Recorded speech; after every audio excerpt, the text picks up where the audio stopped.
So I hope that you're all seeing this fabulous photo, one of my favorite, and I hope you're seeing it in the presenter mode.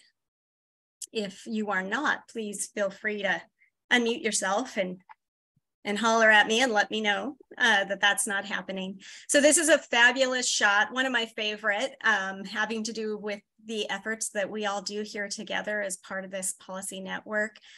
This is the bill signing for the Covenant Homeownership Program that happened with the governor and stakeholders. And it was a fabulous event and a fabulous moment, and you can just see the joy on the faces of everyone in this room. So I really love this photo, and I'm going to have this be our opener. You know, I'm not gonna lie, this is my second favorite because right on the left of Larry Gossett, I'm just slightly I off know there's screen. Another image in which Cliff is shown, but not in this one. So, sorry. Right. I just had to say that. That was a beautiful. No worries. I thought you were thinking it. All right, yeah. So here we go. So welcome everyone. Thank you for being here. So we would like to open this convening by recognizing that we are on the unceded ancestral land of the Coast Salish peoples, the traditional home of all tribes and bands within the Duwamish, Suquamish, Tulalip, and Muckleshoot nations. We cannot work to fulfill our mission and our vision of an anti-racist present if we do not first acknowledge and recognize the true history and cost of colonization. So we all know acknowledgement, it's only a first step. We urge you to engage in accountable relationships and informed actions.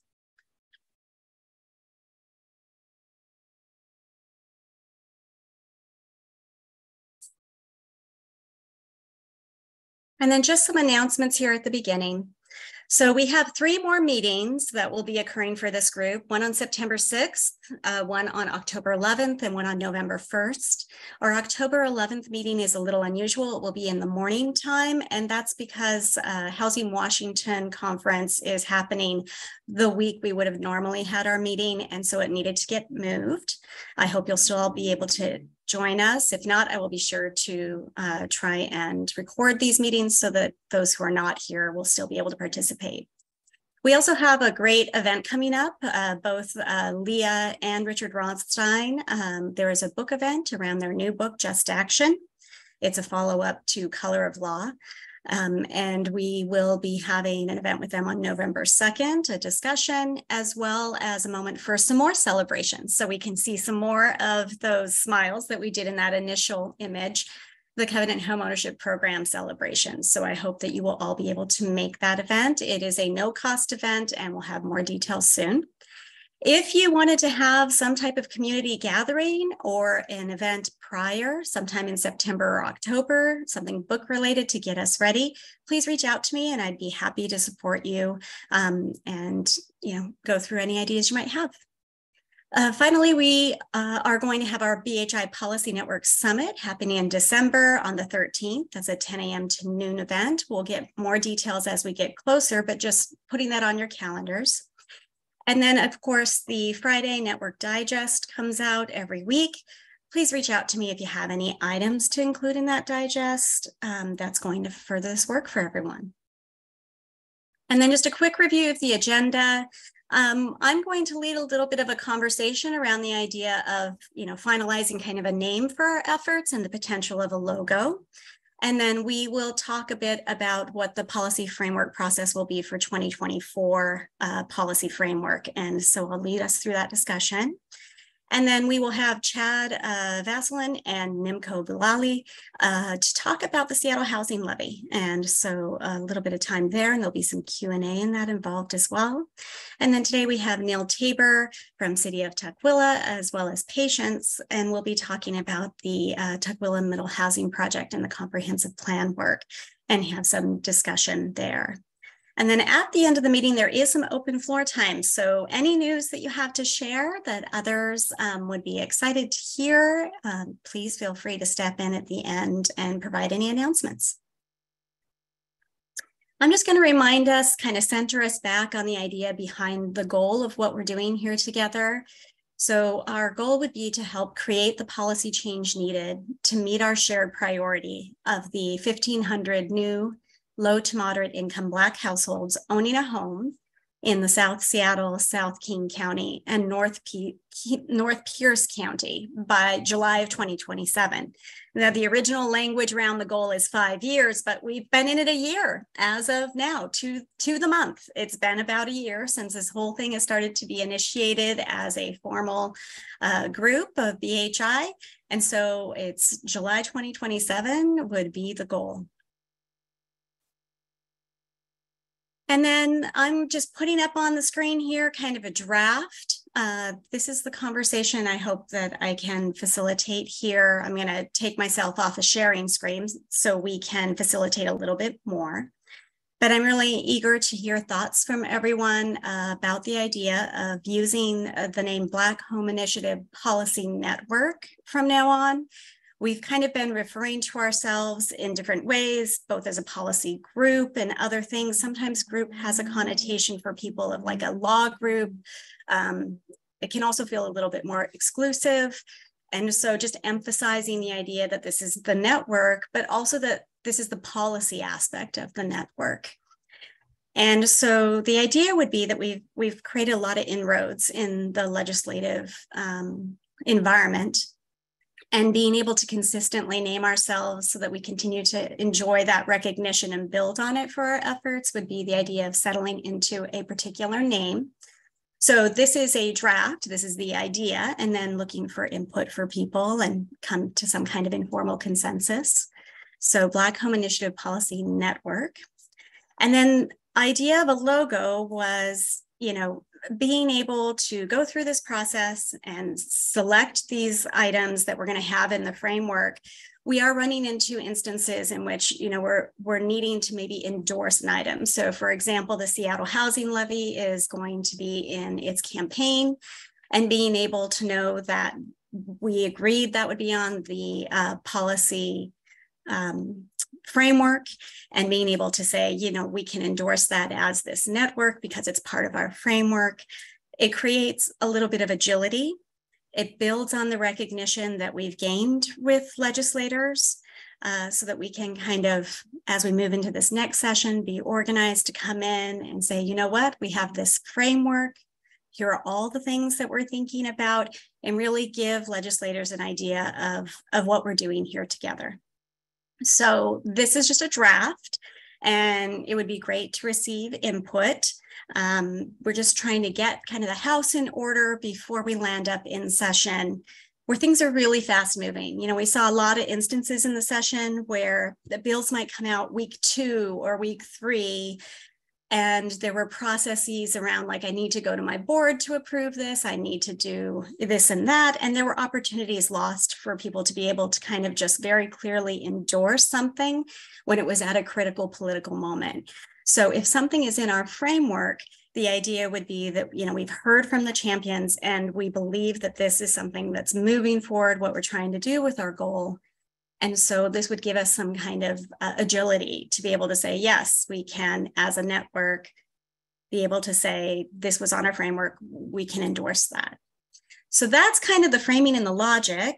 And then I would be happy to hear thoughts, and we can kind of come to a consensus. I'm going to stop sharing.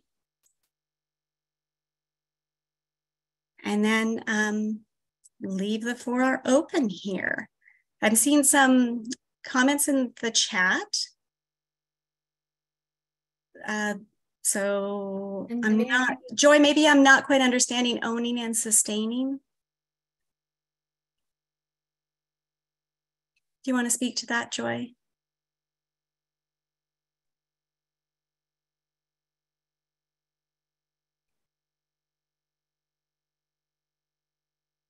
Maybe Joy's out of the space. Let's see if maybe, having audio. Yeah. I'm guessing it was about the goal, like owning and sustaining, or because it came up right around then at the beginning when you put up the slide on the goal. Got it. I don't want to speak for Joy, but that's the timing, and that was my thought. Okay, I love that. It hadn't even occurred to me to be thinking about the wording on the goal, but that makes complete sense. So to create the policy change needed to meet our shared priority, I see owning and maintaining a home. Yeah, I can see that. That makes sense. Bambi, if I may, we, the core team for BHI met yesterday and had some kind of further discussion on naming and branding and just BHI as the network. And I just want to throw out there, like, I would like us to be at a place where the Black Home Initiative endorses the Seattle Housing Levy versus like a sub brand. I do think it's great to have a consistent, like we are right now in the Black Home Initiative Policy Network meeting. I think you're right that there's been a lot of different names for it, but to me, the ideal state is that Black Home Initiative, like that's what's gaining the brand credibility. And I think at least within the core team conversation yesterday, there's a comfort level with setting up the process so that Black Home Initiative actually with the network partners kind of buy off is the endorser. And so I want to throw that out there for discussion and feedback, but I have started to hear the concern, like we are the network and there's no, there's no like owner, but we are the group, right? And so how to make sure that like that's kind of the consistent umbrella that we are all working together towards this goal. And that's reflected in the policy positions we take. That's reflected when, Anna Boone testifies as Zillow and a member of the Black Home Initiative, that we're just being really consistent across every kind of endeavor of BHI. Yeah, I definitely can see, the simplicity of that argument, but I guess I have a follow-up around that. I understand that as BHI is collecting partners, right, that there's a statement within the partner agreement that says, being a partner in BHI doesn't mean that you actually endorse all of the policies of a BHI. And so I'm wondering, did you have a follow-up conversation around how you can have an agile process if you're going to need to go to all your partners and they're going to need to go to their boards? I'm wondering how we're going to be able to be agile during the session. Gosh, I didn't think about the going back to the board, but I know like HTC has a process for endorsements, as I understand it, where partners or members get an opportunity to say yay or nay on that endorsement decision within, a finite time frame. So I think we envisioned something similar, but in the partner statement, now I don't have that line in front of me, but I remember the conversations around adding that in. It was to be very clear that like if there is a policy position of the Black Home Initiative, it doesn't necessarily doesn't necessarily mean that every member within the network has individually taken that position. Yeah. And so I think that that's something that we could or should actually add on to the public facing website where we list all of the partners. So as we're saying, BHI has a shared priority, BHI has this policy framework, and BHI is actually, in this situation, endorsed the housing levy as an example. That then there's kind of that disclaimer. It doesn't mean that everyone on this, 80-person partner list has also endorsed the housing levy, but like there is alignment that this is something that we believe will further this shared goal. That makes sense. Yeah, and I can chime in with some reflections on the HDC process. What's been helpful is to establish a system of adopting an advocacy agenda, which in this case would compare to the policy framework. So that the homeownership policy framework we have is more of the agenda for the year, and that's well defined. And we have a specific role around if it's a new policy outside of the advocacy agenda, that's where there's a touch point that can frequently go back up and down in decision making. So we're not having to say the lot splitting bill has been introduced, let's go back to a board. The middle housing bill is moving forward, let's go back to a board. So how can we centralize it just in the essence of being nimble and agile in moving forward, ways for this network to be able to make a policy statement or an endorsement. And let's hear from Cliff and then Kathleen.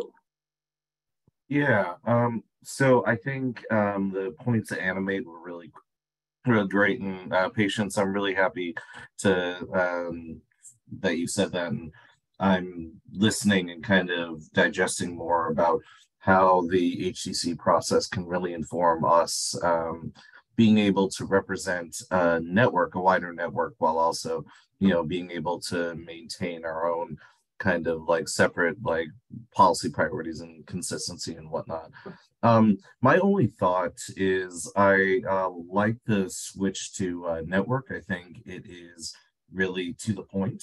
I think it's, you know, simplicity is better. And it really reflects our shared commitment, but our uniqueness as organizations, as well as that reality that we agree on the framework, but there may be some internal like disagreements on like different or maybe some organizational divergence on like different endorsements, things like that. However, one thing that I would only kind of push back on with the logo is that it kind of highlights the HDC more than like all, you know, all the other partners. I think like having a BHI logo that has like a design that essentially doesn't like over highlight one partner and, you know, it's just kind of like a unique design would be better, especially going to Anna's point. Like if I go and I testify on behalf of Habitat for Humanity of Seattle, King, Kittitas counties and the Black Home Initiative, or sorry, Black Home Policy Network, then, you know, I'm wearing those two very unique hats instead of the Black Home Policy Network brought to us by HTC, right? So that's, yeah, that's all I have on my mind right now. And then Cliff, just in response to that suggestion, I'm gonna share. So are you thinking like the idea of, you know, that where it's just, you know, Black Home Initiative Policy Network? Yeah. I mean, you can put some red, black, and green in it, but well, yes, I mean, we got, yeah, we haven't gone yeah, into the big design like, phase. We wanted to get the draft idea out there before we got graphic, right? But this is Black Home Initiative, the font and the coloring from Black Home Initiative, right? This is also their coloring for the network. So the real difference here is policy network, right?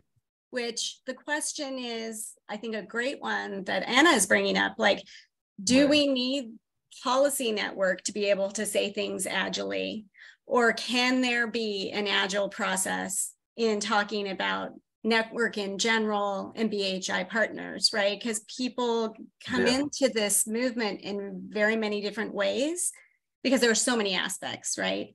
And so it's not clear how much overlap or underlap there might be, where someone might, you know, be in one particular part of the 7-point plan, but maybe not have the bandwidth within policy. And so just making sure that we're not creating a situation that makes it harder for the Black Home Initiative to gain partners because they're feeling like they're actually kind of acquiescing to this particular framework. So, yeah, I know that Caitlin has a hand up. Just responding to Cliff's suggestion, though, I agree with removing the HDC piece, Cliff. That's been a discussion we've had internally, just to provide that clarity of it's a network. It's all of us rolling up our sleeves to drive this work. I do want to put a finer point, though, on the policy network piece and where that concept has come from. And it's really come from the ability to have this subset of group of folks who engage deeply in policy positions to be able to say, we have a framework and we want to move forward positions. If we're going back to the broader network, the bigger question is going to be what process can we use and how nimble can that process be? Because we have it's almost 200 folks who are involved. Some of them are financial institutions. Some of them are developers who don't even engage on policy conversations.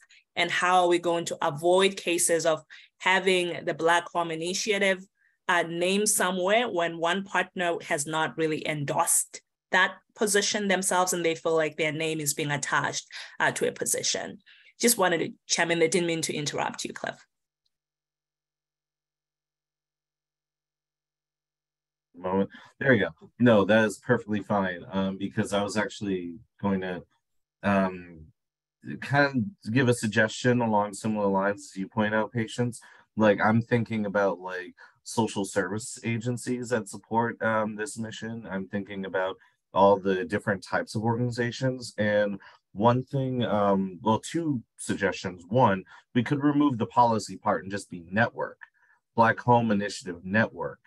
And I think that speaks to both our actions in terms of actually putting initiative in place, and two, that networked nature of it. And then the other suggestion is potentially we could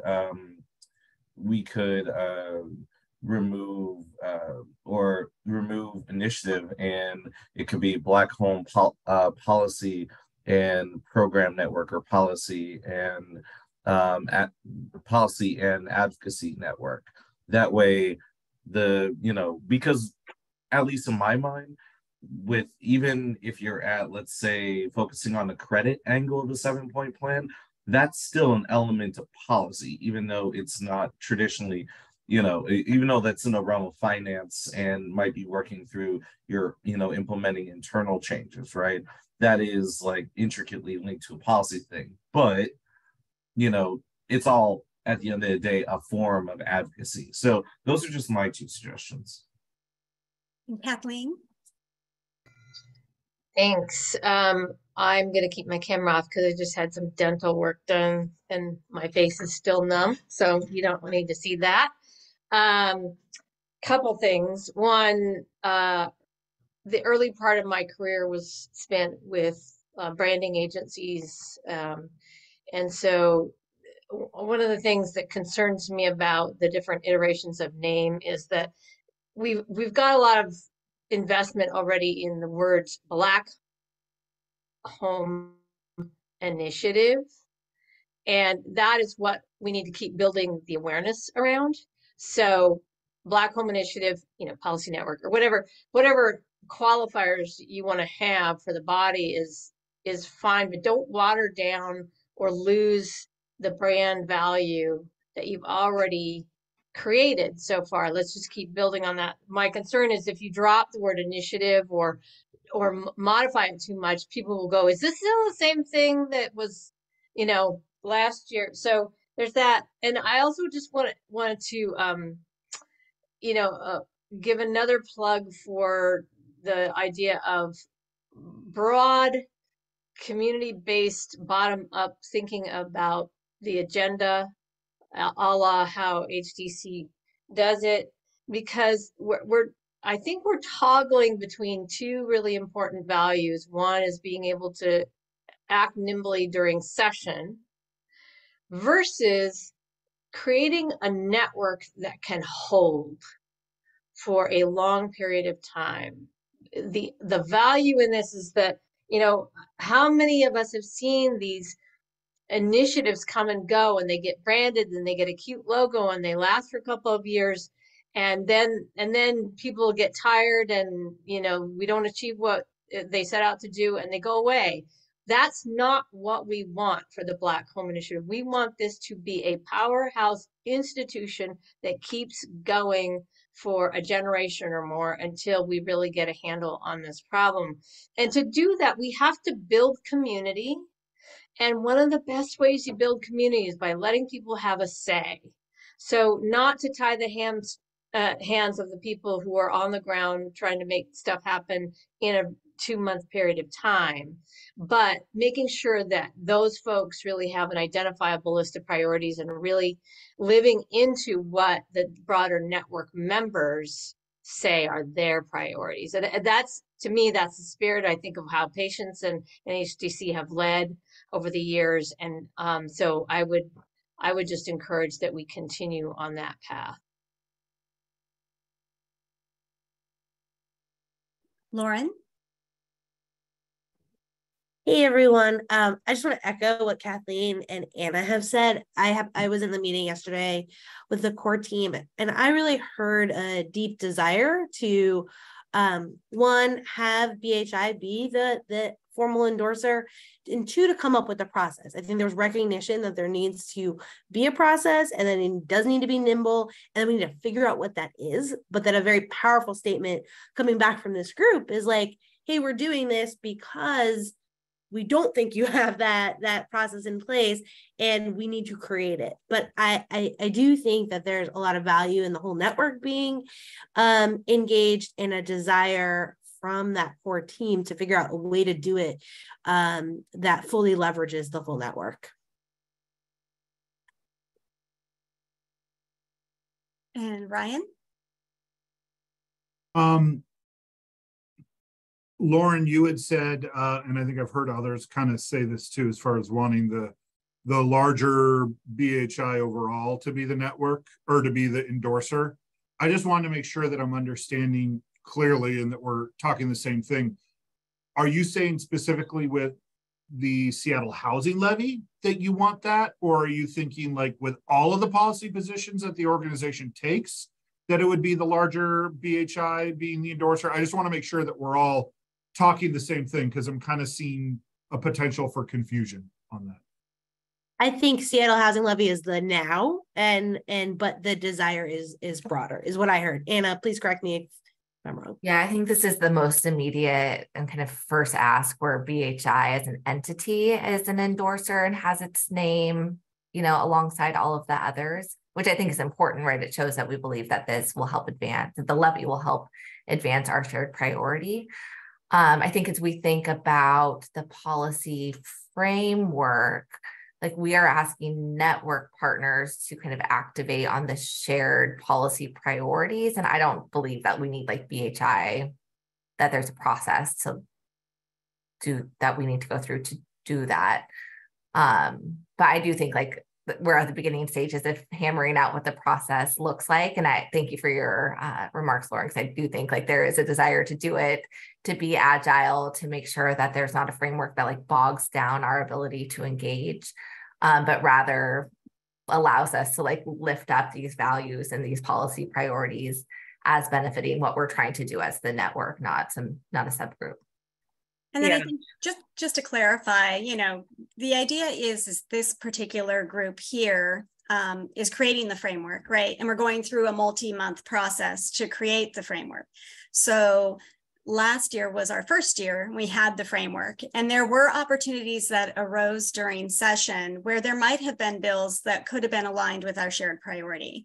But because it wasn't something that went through the process of the framework creation, we would sidestep on those. We wouldn't be able to be someone who could put as much energy in, because it wasn't something that was kind of consensus upon that this would be the most effective policy action. And so there is, in thinking about process for BHI partners and endorsement, that we're going to go through this process. It will be completed by the end of November, preparing for that kind of next year. And so, if that's something that we move forward with, Civic Commons and the core group and, partners, then you do have some time to create process there. Cliff? Yeah. Or patience? Can I just put in plain language what the proposition is here, which is this policy group, which is what Bambi has been asking as a question in terms of what do we call this group?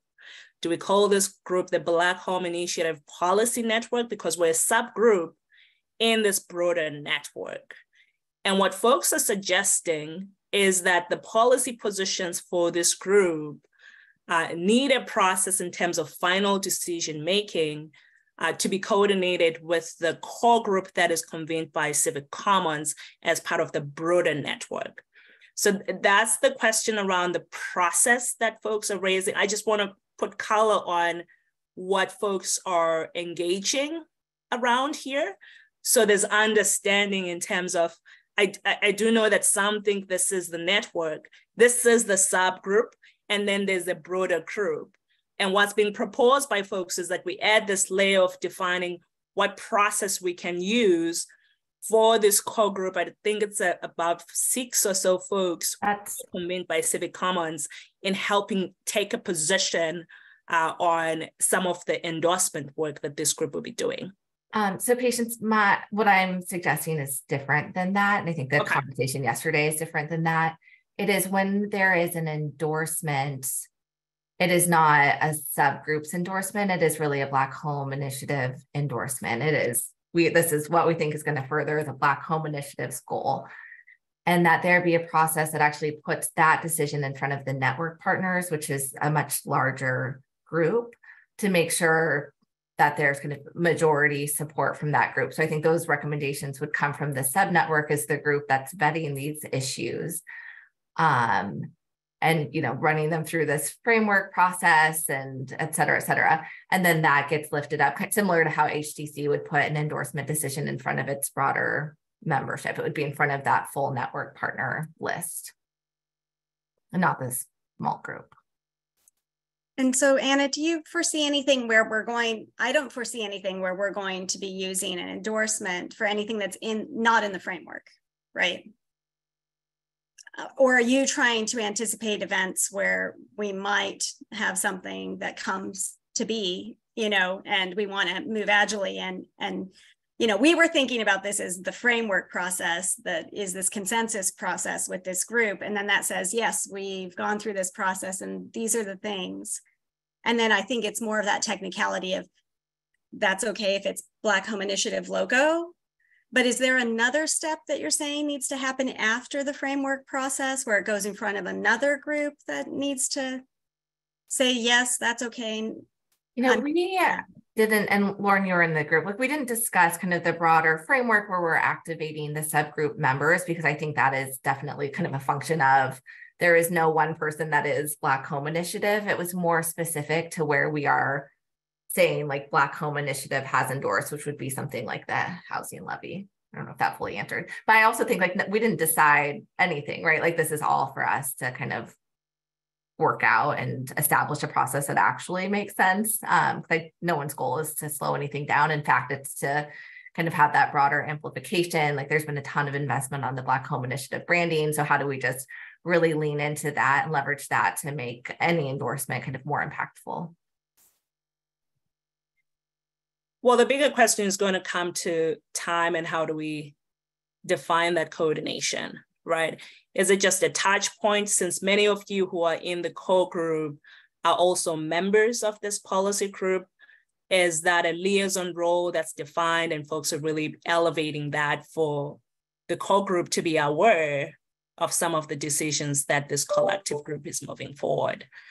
And I think in the classic example of the housing levy is figuring out in hopefully coming out of this conversation that there's a way to endorse, because we absolutely would love to have the Black Home Initiative, whether it's policy group or whichever name folks go with, as part of the supporters very early on.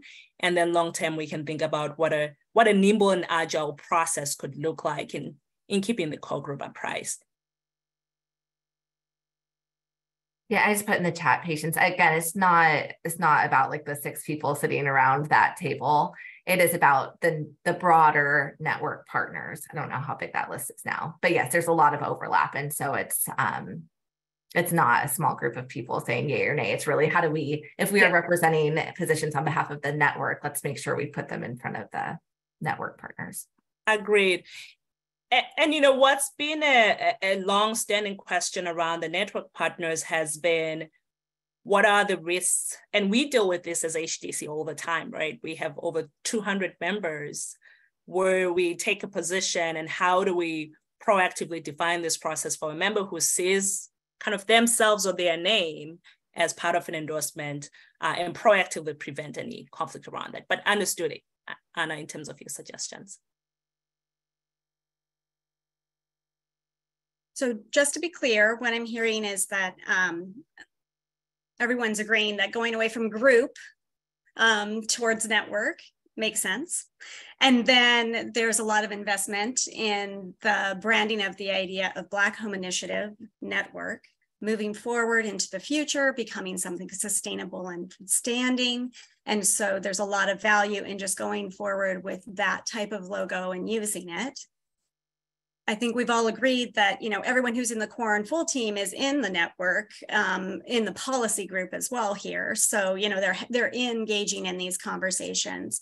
I'm not as clear about the complete overlap for partners versus, you know, policy group, because there's 200 people in this group right now.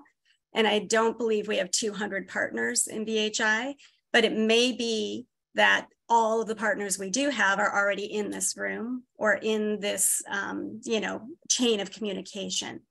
And so I think it's more just the nuance of making sure BHI figures out, you know, what is that language going to look like for their partner package, and how we can be really nimble, because it feels like we're we're talking to each other and then we're just putting on different hats.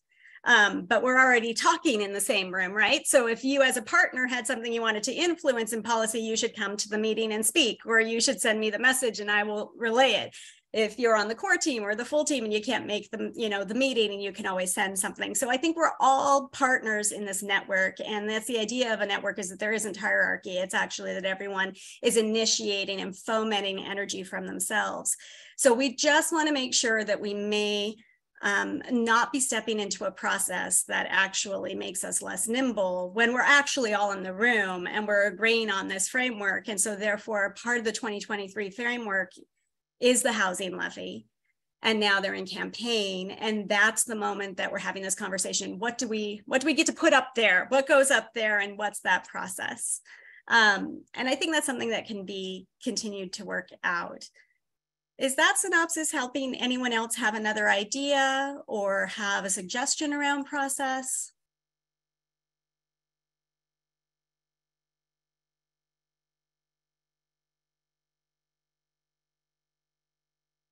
I think the synopsis reflects the conversation so far, Bambi, unless there are other comments or questions that folks have. All right.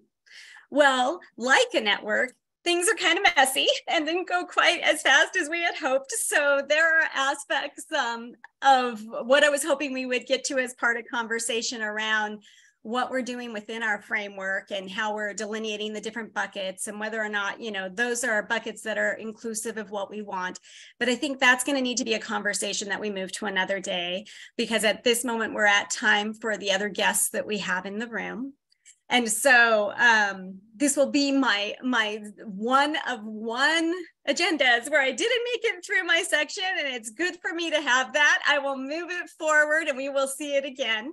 But I do want to make sure that we're taking advantage of the time that we've asked of other people to be here. And so as long as there aren't any kind of finished comments that anyone would like to say about this particular idea around moving towards a title that makes sense and is consistent, and then also thinking about what that logo looks like, I think we're going to move forward.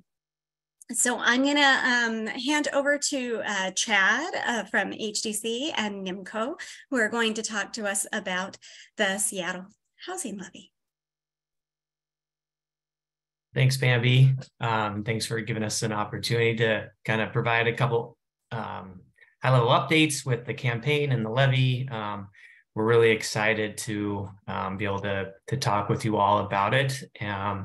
So the levy, which everyone knows is going to be on the November ballot. The campaign is starting to heat up and is in full swing. And there's a team behind the scenes that's been working pretty hard to set a foundation for the campaign to really get out and get voters to get excited about the levy.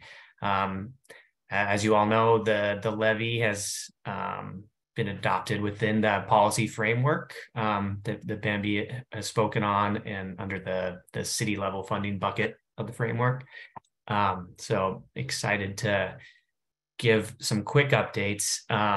I do want to introduce Nimco Bulale, who's the campaign director and is really kind of organizing the team and leading with the renewal campaign.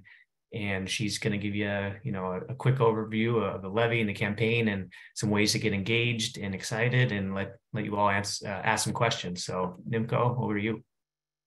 Thank you, Chad, and thank you all so much for having me. My name is Nimco Bulale, and I'm the campaign manager for the Yes for Homes Housing Levy Renewal Campaign, part of an amazing team that includes Chad, Patience, amazing members from the HDC, as well as some other folks that are not able to join today.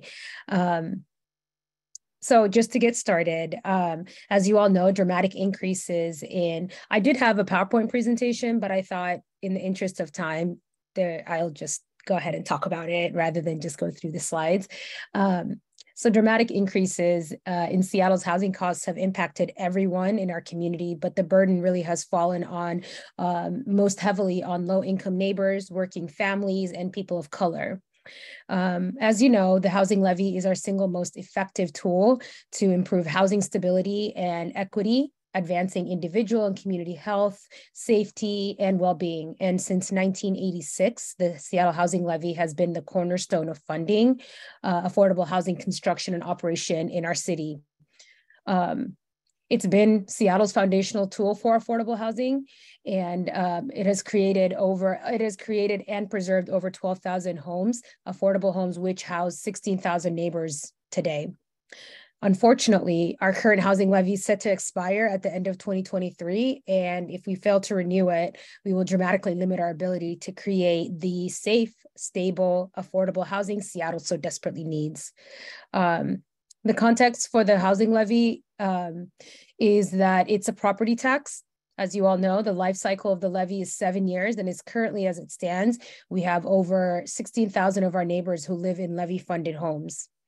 There's always really that big question about where housing is being distributed, and usually in presentations, I'd get really I'd show a map, and there's the distribution all over the city where we show that the housing has current 2016 levy supported homes, pre-2016 homes, as well as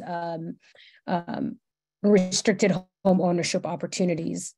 And the levy, as you know, has been an unparalleled success in terms of its ability to exceed the goals of what the voters have set.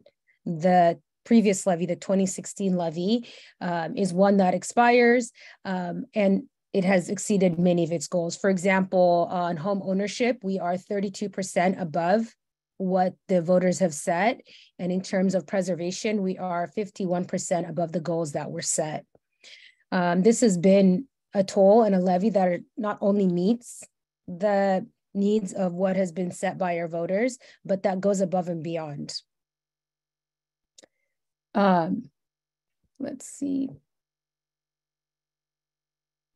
The tax rate for the levy is 0.45 cents per thousand over the 7-year cycle of the grant. I'm sorry, of the levy. I keep thinking grant. And the impact for a homeowner with a median household value is $383, and that translates to about $32 a month in terms of costs to the homeowner. The goal for production of homes with this levy is 3,158. That's the aim that we are hoping. And I think that the breakdown that you hear is when, sorry, I lost my train of thought. Over the life of the levy for 7 years is, I don't know if I've mentioned the cost, it's about $970 million, but annually we'll be breaking it down to about $138 per million to support housing production.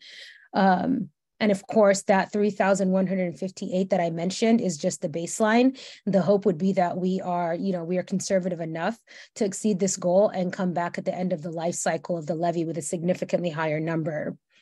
A quick summary of the levy proposal. Some key aspect of the proposal that I think is really critical to call out is that it's going to produce and preserve about 3,500 new affordable homes for low-income households and reinvest in existing affordable housing. It will stabilize 4,500 individuals and families at risk of eviction and homelessness through rental assistance and case management. It will help about 1,150 formerly homeless residents and people with service needs to live in stable, supportive homes. It creates and maintains 360 affordable home ownership opportunities targeted to marginalized communities. The levy renewal also provides wage support, career training, and professional development for caregivers in supportive and emergency housing. And it leverages short-term loans to purchase buildings and land for affordable housing. That's a little bit about the levy itself and just kind of what it includes. In terms of learning more about the campaign itself, you can always visit our website, yesforhomes.org, and I will put that in the chat right now.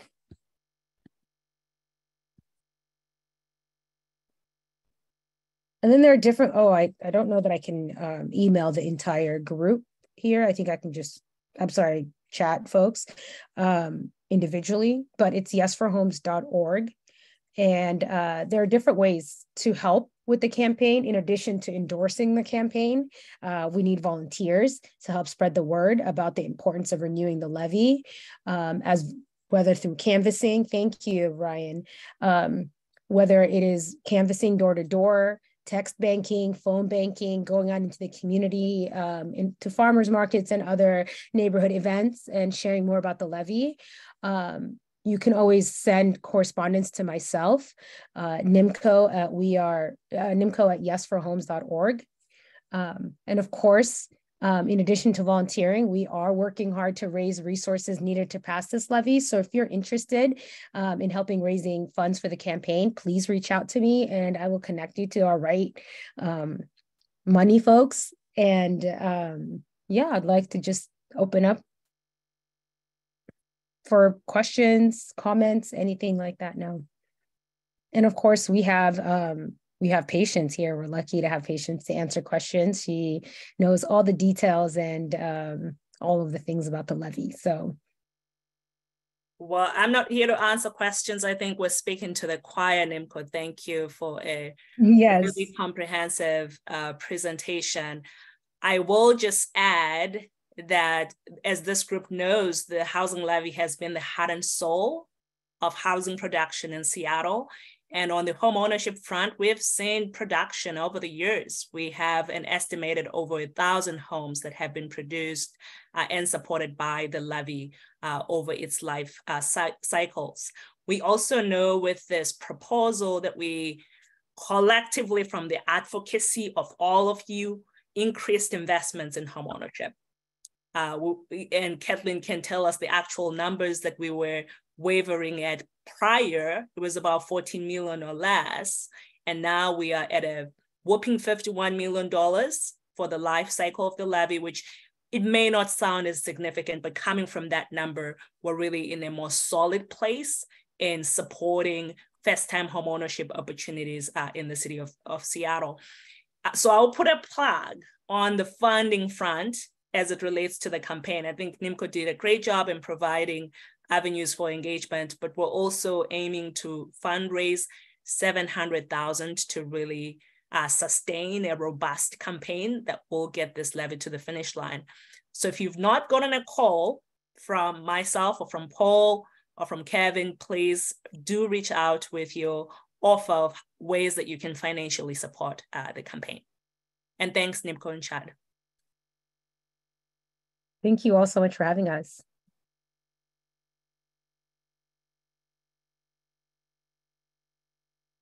Cliff, I see your hand up. Yeah. So first of all, I cannot begin to express my gratitude to you guys. Nimco, I know you've been really holding it down on this project, and I mean, there's really a lot I want to say because this levy has changed lives. So at least on the part of like Habitat for Humanity of Seattle King Keatas County, that we're in firm support of the levy. In fact, you know, a good amount of our housing projects have actually been supported by the levy, particularly at Copper Pines Townhomes, South Park Townhomes, and right now this levy has been really just like Patience said, it's been a major boom to like actually producing home ownership opportunities for everyday people, for nurses, for bus drivers, for grocery store workers. Like this is it, folks. Like this is a major opportunity we have. But one of the things I do just want to say is like part of our support in this is also not just getting support for organizations like ours or many of the organizations on this call, but when it comes to our support for closing like the racial home ownership gap. Like this levy is going to go towards building the kind of housing we need in communities that have often been left behind. And particularly for many folks in my own community, I've seen them benefit directly from this, you know, the funds from the housing levy actually, you know, going towards building homes. So that's why I choke up a little bit. But Part of that commitment is we're also going to throw in on the effort, and we're going to be launching like several phone banks in coordination with the folks with NIMCO and Yes for Homes campaign at the end of the month. So I'm really happy that we're tackling all this together. And I definitely encourage everyone to jump on board and to do whatever they can. Many hands make light work, and everyone has a role in everyone has a role in changing the world, even if that's just like folding a flyer into an envelope and putting a stamp on it, So that is my, that's my pitch. Thanks, Cliff. That was great. Ryan? You're muted. Yeah, no, that would help. It's not a real meeting unless someone tries to talk while muted. I know in the past I have, have made the point that I do believe that 51 million isn't enough for home ownership by any stretch. And I think everyone in this room knows that and has heard me say that. But I want to really emphasize that this, what Cliff just said is 100% true. What Patience has said is 100% true. What NIMCO has said is 100% true. We need to renew this levy, and this needs to be a critical effort that the Black Policy or that the Black Home Initiative and the policy network within that gets behind and strongly supports. I wanted to specifically say that myself because I know I was one of the voices who mentioned a little bit of displeasure in the past. And I don't want to get it twisted. This is critically important, and we need to get this renewed. I know that we as Habitat, as Cliff said, are getting incredibly heavily involved. And I would encourage quite literally every single organization here to, at the very least, contribute to the campaign, and hopefully do more. Reach out to your friends, reach out to your neighbors, reach out to the folks that you serve in your communities. Make sure everybody knows that this is a critically important levy, that it has to get passed, because we're the ones who are gonna know how this works. And if we don't get this renewed, we're the ones who know honestly where the burden is going to fall on next. And we know the people who are going to fall through the cracks if we don't get this renewed. So I just want to take a quick second and re-emphasize and continue to emphasize the importance that we as the Black Home Initiative gets involved in this. Great points, Ryan. We would not be where we are without the housing levy. But I also want to appreciate your comments on earlier discussions in terms of levels of investments. That is the sausage making process of policy. I think if we don't have folks who push harder on what other investment we can get for home ownership, we can't make the progress that we made with the bold housing levy that's before all of us. And Kepi, you asked a great question on the Veterans Seniors Human Services Levy results, which, by the way, congratulations to all of us. We're inching in to the 70% closed number in that levy passing. And we'll be taking a look at the precinct data from that just to understand the trends in Seattle. I think we have now a number of data sets to be referencing from the Crisis Care Centers levy to this levy now to understand the trends of voters.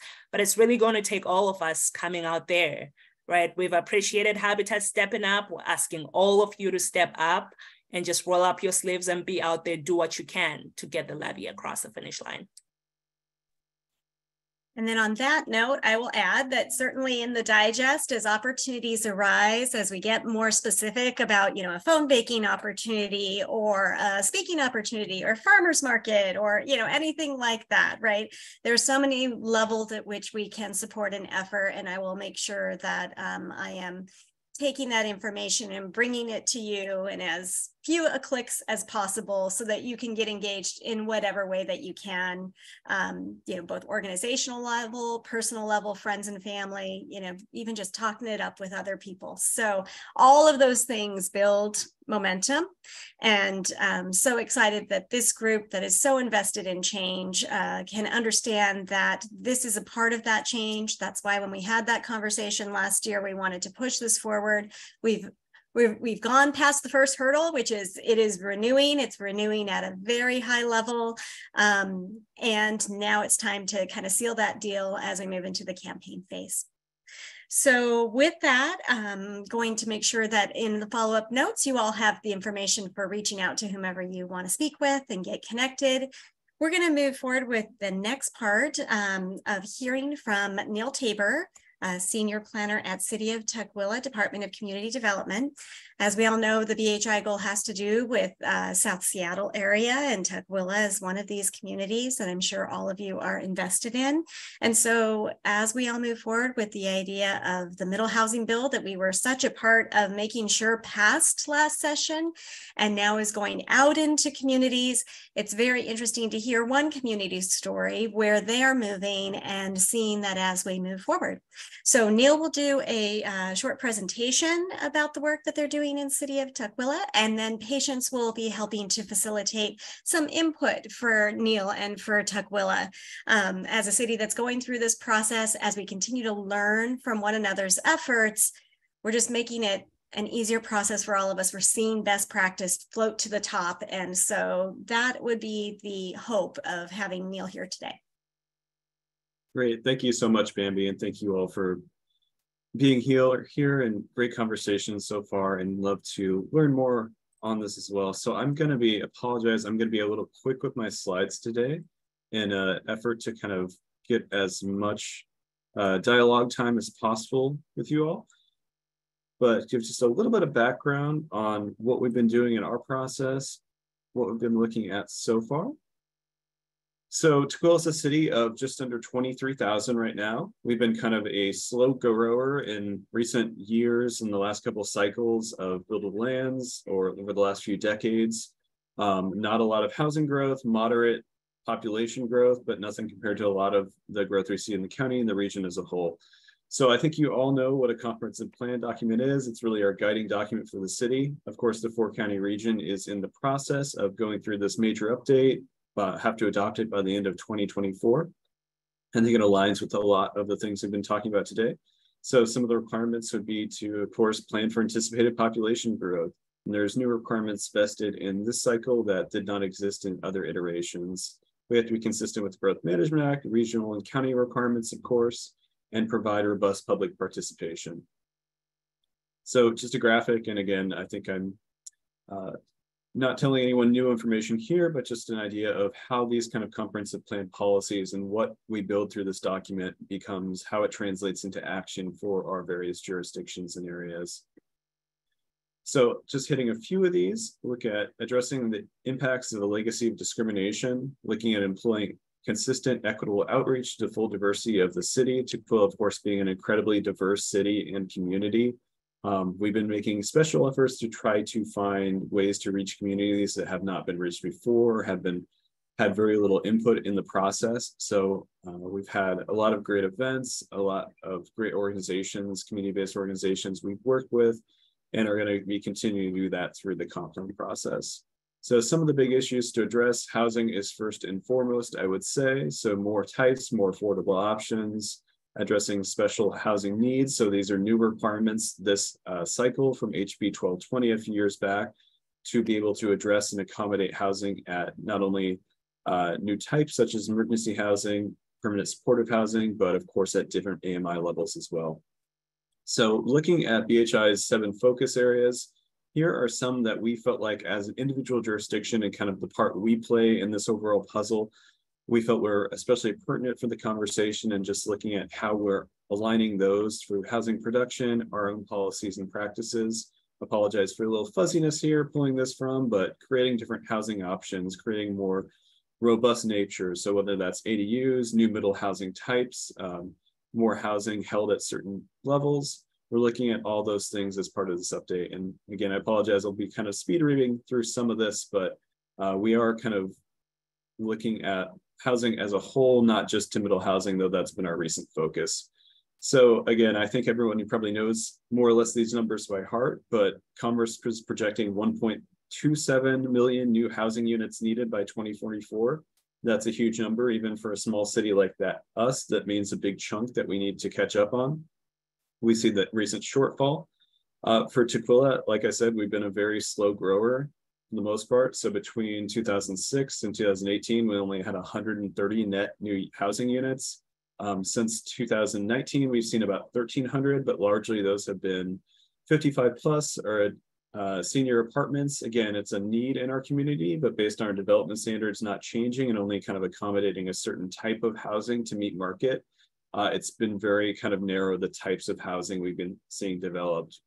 So for us as a small city, this probably looks very, paltry in comparison to Seattle, but for us, 250 units a year is a lot. And that's what needs to be producing to be on pace to meet our target. So just a little more background. So Tukwila is a lot more multifamily than most communities, including in South King County. And you'll see a very small percentage of our housing stock is in what you would categorize as middle housing, either 2 to 4 units, or above that 6 to 20 units. So less than 1% for those kind of small duplex, triplex, fourplex. Only about 3.1% for kind of that small apartment typology. And again, we have about 87% of our net land that's residential only in our single family zone being LDR. So again, we've set aside a very large proportion of our land to only allow single family to be pretty exclusionary to other types. And I think it all feeds into the housing growth or lack thereof we've seen. So we also have a fairly low percentage of ownership in our city compared to the county average in other cities. So only 43% owner households. We've heard this from council, planning commission, that we should make it a priority to provide more options for homeownership to bring more people into homeownership in the city. And then we also have a lower rate of car ownership or fewer vehicles per household than most other cities you'll see, including in South County. We have some great transit-rich areas. So part of the conversation that always comes around denser housing types is where do we fit the cars? How does that fit with units versus parking, all these other things. So we've been trying to raise that to awareness of what might be the perception might not always be the reality based on data and other things in the city. So you can see kind of, and I apologize, it's a little small, our housing targets by AMI level, as well as emergency housing here. So South County largely has what I call the reverse bell curve. The need across the county is at the very low and the very high. Whereas a lot of other jurisdictions don't have a lot of the naturally occurring middle housing or middle cost between moderate income, lower income. Tukwila actually does in a lot of this area. So we weren't mandated by the state to provide at those areas, but we still see it, or by the county, excuse me, but we still see it as a need for our planning for housing. And just a little bit more on housing costs. So we have seen an increase of 56% in the single family home sales price between January 18 and January 2023. So that's a huge jump from about 400,000 median to 600,000. And it's really pushing home affordability of what is our most prevalent ownership product in the city further and further out from what our average or median household would be. We've seen an increase in rent prices, almost 8% on average from 2021 to 2022, year over year, quarter over quarter. We have almost 50% of our renters are considered cost burden on what, of course, is a trailing statistic there.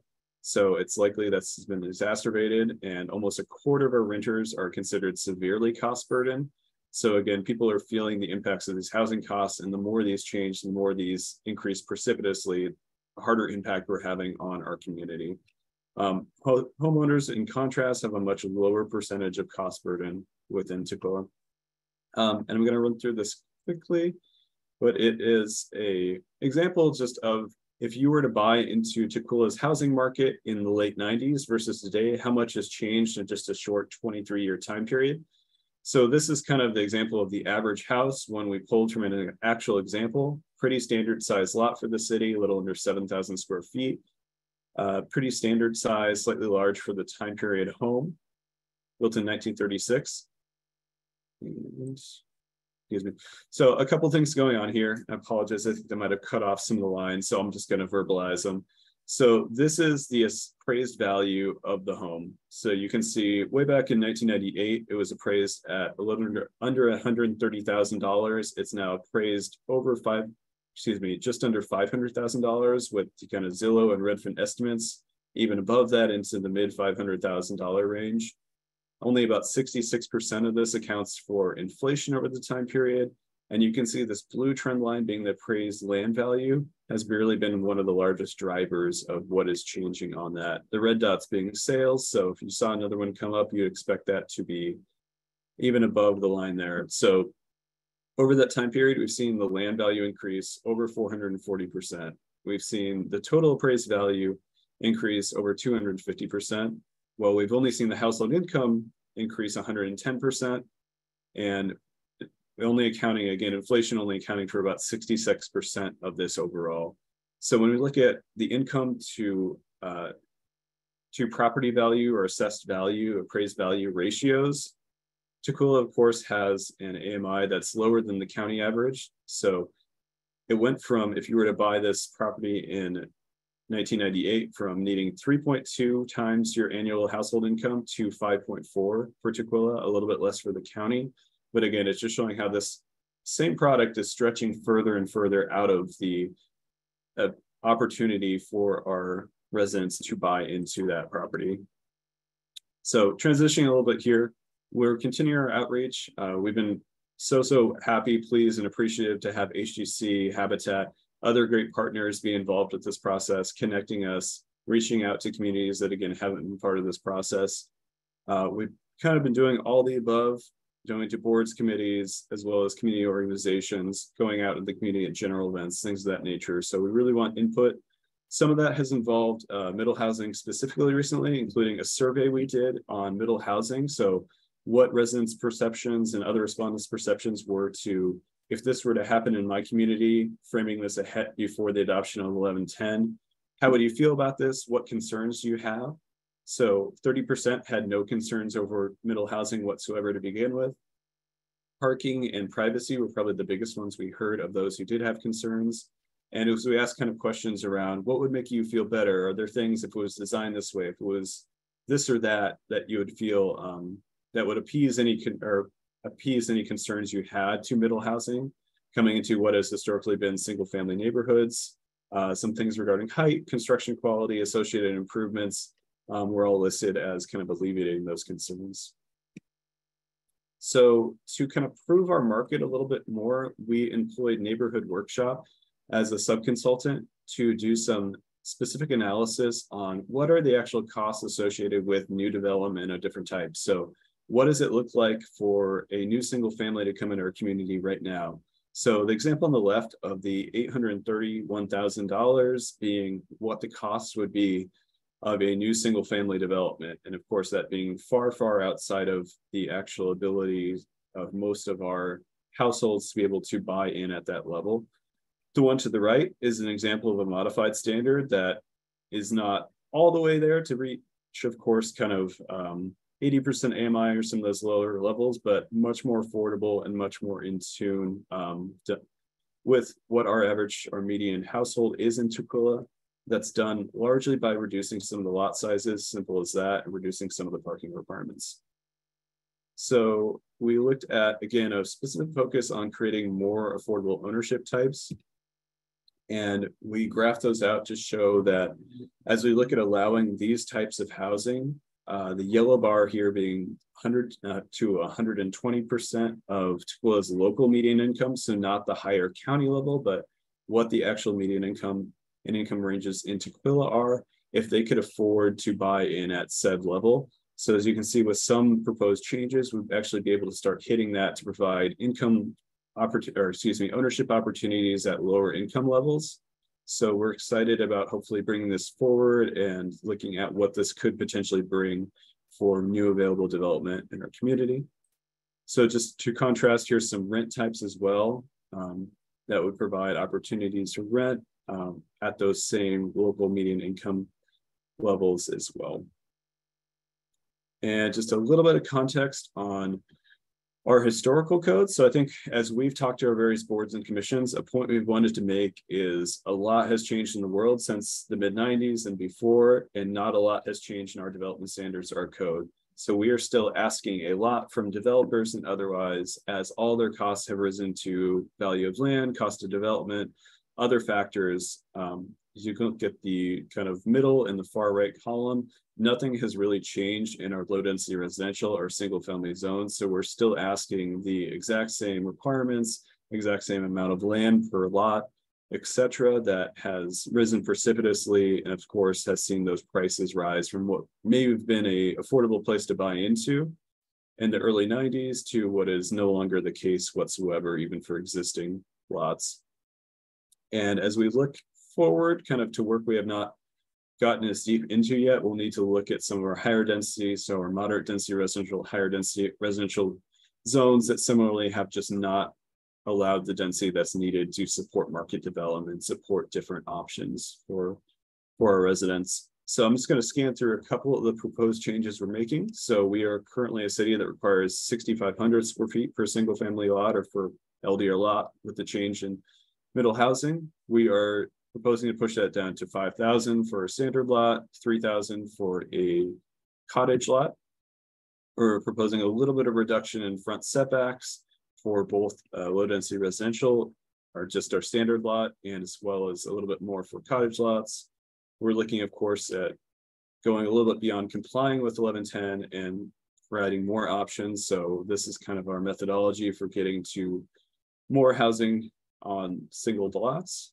We're looking at reducing parking requirements that are currently very much in the high end of cities in the area. And this is just kind of a summation of some of the allowance. So the P being permitted would currently only allow just the standard detached single family home product with ADUs. In our LDR, we would be taking that to 7 of the 9 types expressed in HB 1110. And again, with the slightly higher densities, we get deeper into those weeds, we would be allowing kind of more of the full gamut there. Similarly with our high density, looking at doing the same. So apologize for running through that so quickly, but I just wanted to stop here and leave time for discussion, feedback, questions. So we're looking at what we can do better as a community. We're looking to lean on those industry experts such as yourselves of how we can help foster this development, this change in our community. And we have just plugging some future stuff coming up, an open house catered to housing on September 20th at Foster High School in Tukwila. And of course, we have the engagement here hub available here at any point. So thank you. Well, great presentation, Noel. And I have a number of questions and comments, but we'll come to those. Kathleen, you have your hand up, and I will invite everyone to just get in line and raise your hand or join the chat if you like. Kathleen? Thank you. Homestead, as an affordable homeownership developer, is currently building in Tukwila. We have a development called the Southard, which is benefiting from a pilot with the city for higher density. We're building 18 homes with a partnership with Parkview Services, which we're really happy about. Looking at the cost estimates that were just posted, I'd love to see more about the assumptions behind that. I would venture that the estimates were not for developing on greenfield sites as we are, because where there is a lack of current infrastructure, sewer, electrical, etc., the costs are much higher. And that is the case in Tukwila because a lot of the land is not developed, and there's a lot of opportunity there. So I think it's a little bit of a misrepresentation about how easy it is to build there, and I wouldn't want anybody to underestimate the cost of greenfield sites. We have provided a lot more detailed feedback to the city via some consultants that reached out to us for some feedback on our experience.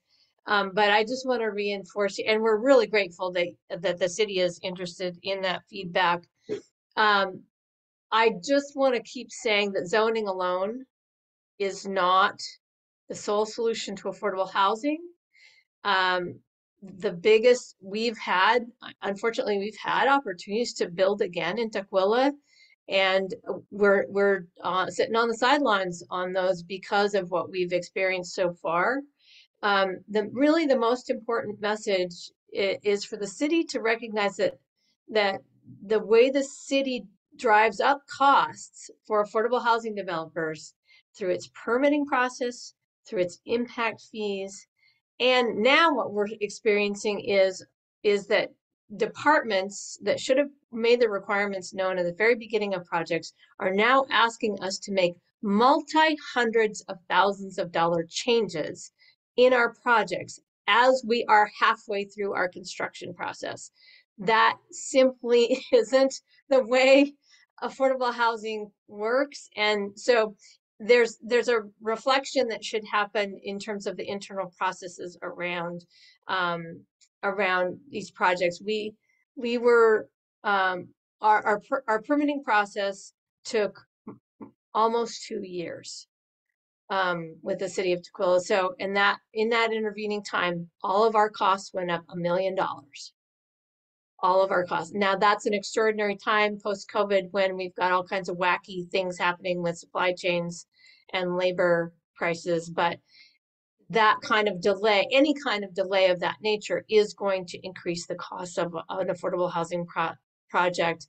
So I just think there's a little bit of reflection that needs to take place, not just on zoning, but on how the city is staffed, the fees it charges, and the other ways it supports affordable housing developers. So I thank you, Neil, for hearing that feedback, and we look forward to working with you again as circumstances permit. Well, thank you, Caitlin.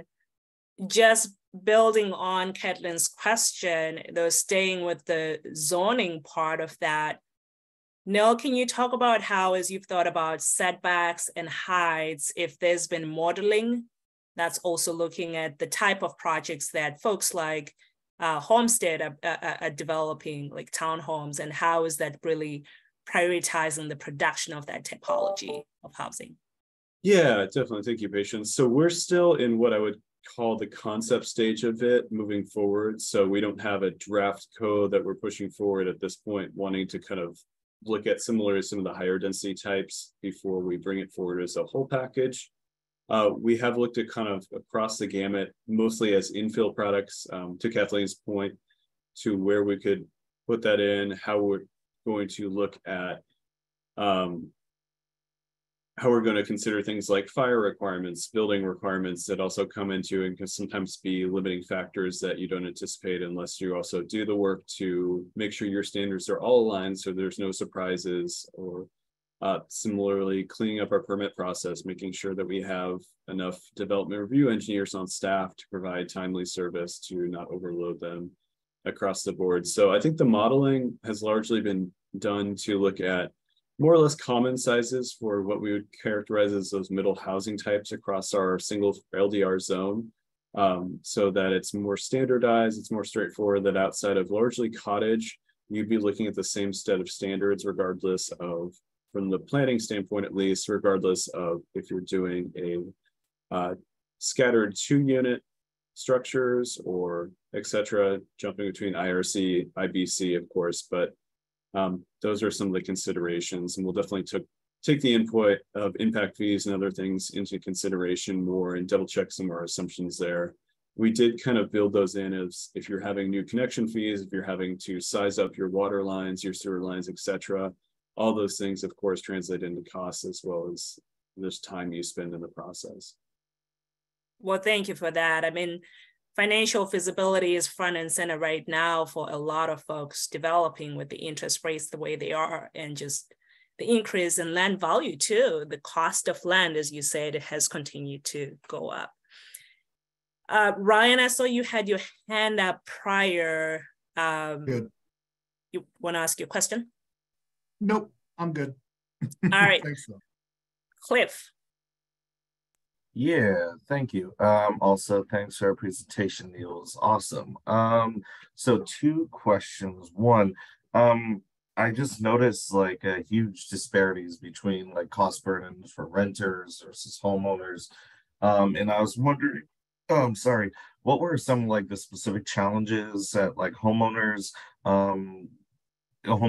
indicated when they were talking about just all some of the financial issues they faced, and how is that like a kind of barrier to preserving them in their homes? And then the second thing is I'm wondering if kind of like building on what's been said, if there would be a way to perhaps like waive some of the kind of like the utility, like the connection stuff, by leveraging like transit-oriented development, right? By like having these affordable home ownership or affordable rental opportunities near things like light rail or some of these big corridors, which Tukwila has several. Yeah, great questions, Cliff. So maybe if I can answer the second one first.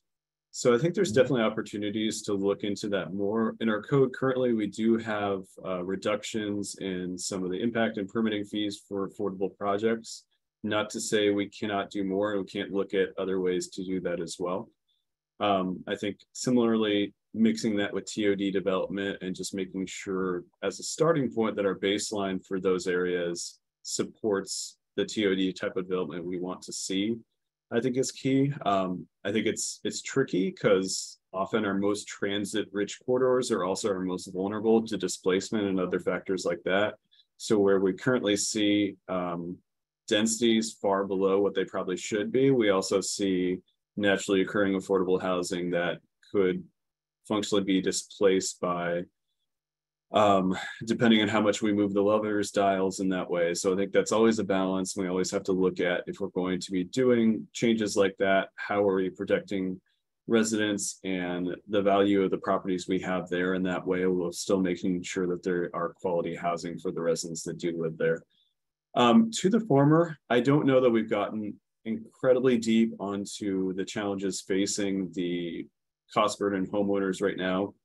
We looked into the data, the severely cost burden, especially homeowners, were much less common than those renters or more broadly to the city. Of course, that depends household to household. Everyone has a different story. Everyone has a different mortgage rate they bought in at. So that can really make major changes. I think that's something which still, of course, open to taking feedback onto.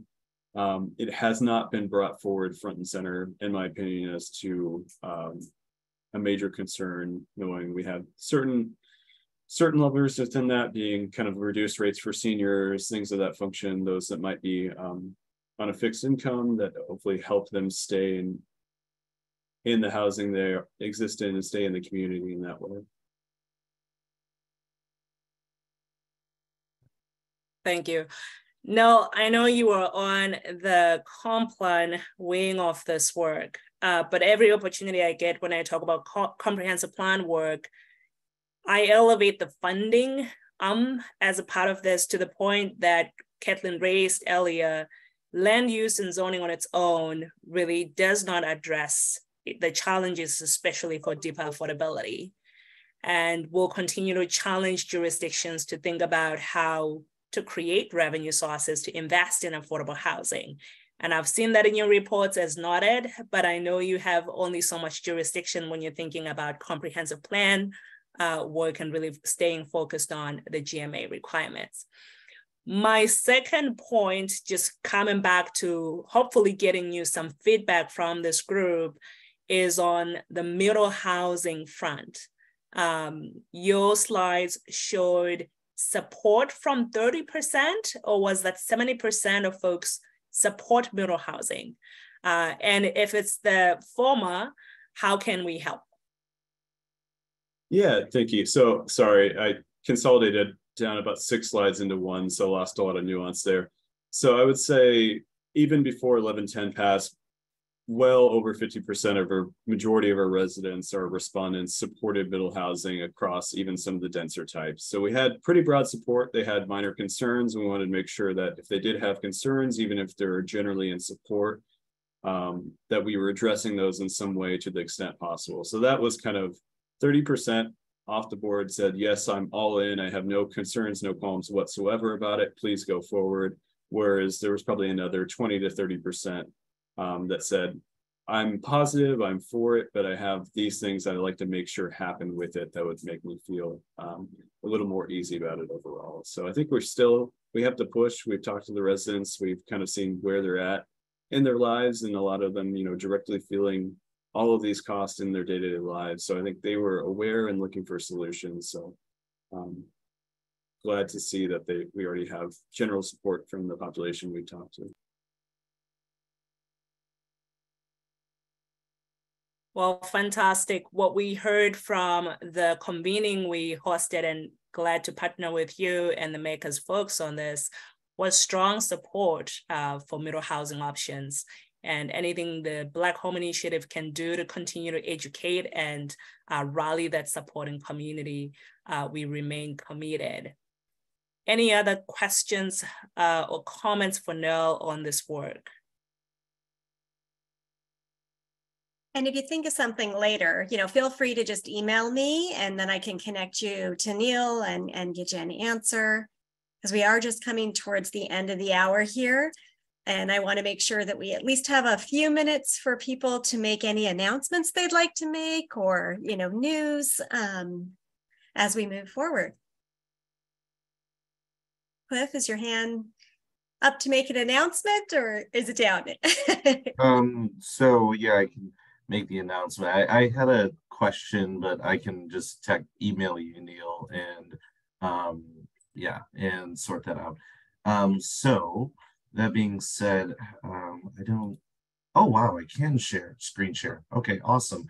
Anyway, I would just like to invite everyone to a forum that we will be hosting as a BHI partner that's BHI focused, and will include they'll include Nicole Bascom from our policy network on the 16th of August, on Wednesday.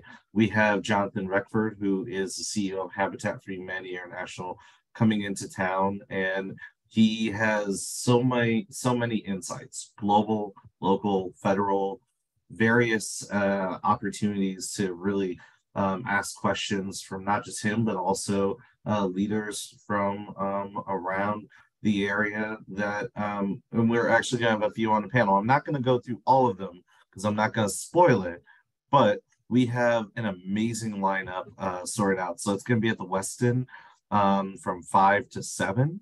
So if I will put Jennifer's email in the chat, but just email her with the subject line forum to RCP, and we'd love to have everyone there. This is going to be an amazing opportunity to talk about not just equitable home ownership, but to really put our heads together and talk about how to close the racial home ownership gap and solve our housing crisis. So yeah, awesome. And is there anything else that anyone has to share for the good of the group? Always love to hear about exciting things that are happening within your work or within your community. Just make sure this new message here. Okay, and I'll make sure to connect with Cliff around the event so that you can have that information as well. Well, there was a large portion of today's agenda that we did not get to, but we will have future meetings to engage. Again, please reach out, something coming up for you that you would love others to hear about that continues this effort towards Black home ownership. I would be happy to put that into the digest. Happy to get you all out into your afternoon on time at 2:30 here. I will, of course, be sending the video link, and for anyone who missed the meeting, But thank you for taking some time this afternoon and being here. I know a lot of this can sometimes get dense and a little bit wonky and numbers oriented and all those things. But I think we just keep our bright line of knowing that, you know, we're moving forward and that all of these different interventions are needed in order to create that synergy and that energy to move us forward and meet our goal, which is coming up 2027. 7's a great number.